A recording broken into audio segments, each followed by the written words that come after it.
Likas sa ating mga Filipino ang pagiging family-oriented. Karamihan sa atin na oobliga na kapag tumanda na ang ating mga magulang, ay tayo ang papasan sa kanila. Subalit walang batas na nagsasabi na required ka na tumulong sa iyong mga magulang, pero ito ay isang bagay na nagmumula sa pagkukusang loob at pagmamahal, kagaya ng pag-aaruga nila sa atin. Nung tayo ay bata pa. Malalim ang pagpapahalaga natin sa pamilya, lalo na sa ating mga magulang. Gayunpaman, ang tulong ay hindi dapat base sa obligasyon, kundi sa kakayahan at hangarin.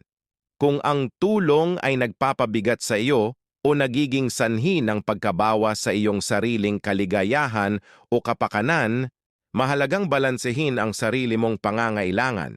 Hindi masama magtakda ng hangganan at ang pagmamahal sa pamilya ay hindi palaging nasusukat sa material na